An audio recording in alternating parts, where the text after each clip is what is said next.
बिस्मिल्लाहिर्रहमानिर्रहीम। अस्सलाम वालेकुम। मुझे बड़ी उम्मीद है आप सब खैरियत से हो।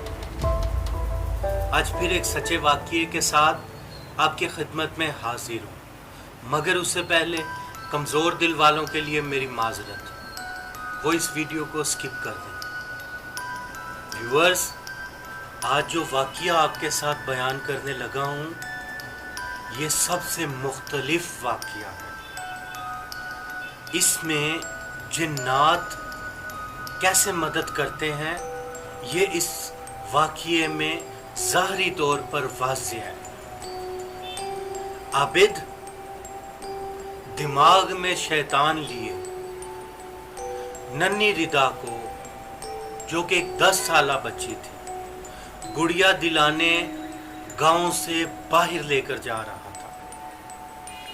शैतान ने उसके दिमाग को आज मुकम्मल तौर पर जकड़ रखा था।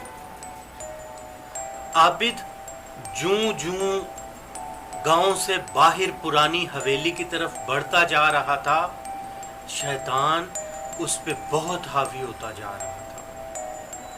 बिलाखिर उस पुरानी हवेली के पास पहुंचकर उसने उस पुरानी हवेली का दरवाज़ा खोला और नन्ही रिदा को लेकर उस पुरानी हवेली के अंदर चला गया।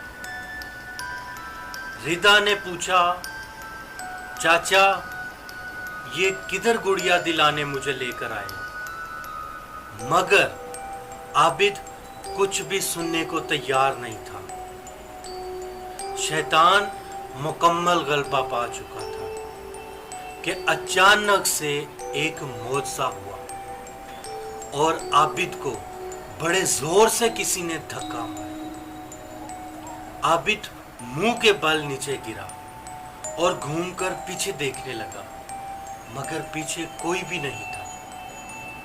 उसने देखा कि रिदा का हाथ थामे एक सफेद कपड़ों में मलबूस बुजुर्ग उसे दरवाजे से बाहर लेकर जा रहा था।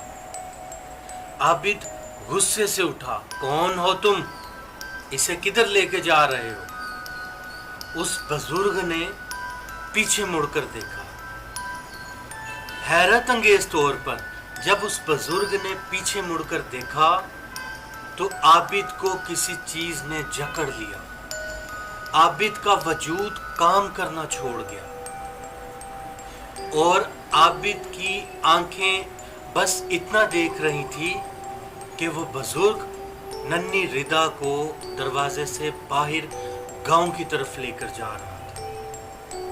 इसके बाद आबिद उठा और दरवाजे की तरफ भागा, मगर जूं ही वो दरवाजे के करीब पहुंचा, किसी ने बहुत जोर से दरवाजा आबिद की तरफ मारा, जो कि आबिद के मुंह पर लगा और आबिद वहीं पर गोता खाकर गिर गया और बेहोश हो गया। जाने कितना वक्त गुजरा उसे बेहोशी के आलम में। फिर जब उसे होश आई तो गांव के कुछ लोग आबिद को जगा रहे थे और उसे पूछ रहे थे, ओए आबिद, इस हवेली में तुम क्या करने आए थे? आबिद फटी फटी नजरों से सबकी तरफ देख रहा था, मगर उसके पास जवाब कोई नहीं था।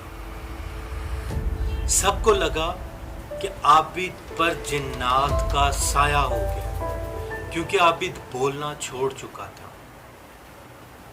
आबिद को आबिद के घर वाले उसी गांव की मस्जिद के इमाम के पास लेकर गए। इमाम ने काफी दम वगैरह किए, मगर आबिद को कोई फर्क नहीं पड़ा, क्योंकि आबिद बिल्कुल बोलना छोड़ चुका था। आबिद के घर वाले निहायत परेशान हो चुके थे। किसी दरवेश से राब्ता किया गया, जो कि उसी गांव के बाहर एक दरगाह में बैठते थे। जब आबिद को उन दरवेश के पास ले जाया गया तो उन्होंने आबिद की तरफ देखकर कहा, तेरी किस्मत है जो तू बच गए। हम चाहते तो तुझे फना कर देते, लेकिन ये जो तेरी हरकत थी ये शैतानियत थी। आबिद उनके एक एक लफ्ज को समझ रहा था। खैर, गांव के बाकी लोगों ने आबिद पर जिन्नात का साया कहकर बात को ख़त्म कर दिया। रफ्ता रफ्ता बात ख़त्म होती गई, मगर आबिद की खामोशी बरकरार रही। फिर कुछ वक्त बाद, कुछ रोज़ बाद, आबिद जाने किधर चला गया और बहुत कोशिश के बाद भी वो फिर कभी किसी को दिखाई नहीं दिया। क्या उसे जिन्नात अपने साथ ले गए थे या जिन्नात ने उसे मार दिया था या वो खुद कहीं पे चला गया था? ये पता करवाने आबिद के घर वाले उसी दरवेश के पास गए, मगर उस दरवेश ने उनको ये कहकर वहाँ से भेज दिया कि जैसे कर्म होते हैं इंसान के, उसे वैसा फल मिलता है। व्यूअर्स, ये बात आबिद के घर वाले और दूसरे गांव वाले तो ना समझ सके, मगर गांव के जो बुजुर्ग थे वो इस बात को समझ चुके थे, क्योंकि उस दरगाह पर जो दरवेश बैठते थे वो बजाते खुद एक जिन थे। उसके बाद आबिद का कभी भी कहीं भी कोई निशान नहीं मिला। क्या उसे जिन्नात ने मार दिया था या अपने पास कैद कर लिया था या आबिद खुद से मर गया था? खुदा जाने। आप अपने कीमती कमेंट से अपनी राय का इजहार ज़रूर कीजिएगा और लाइक, सब्सक्राइब और शेयर करना मत भूलिएगा और अपना बहुत सारा ख्याल रखिएगा। मिलते हैं ऐसी ही वीडियो के साथ सच्चे वाक़ये। तब तक के लिए अपना बहुत सारा ख्याल रखिए। अल्लाह।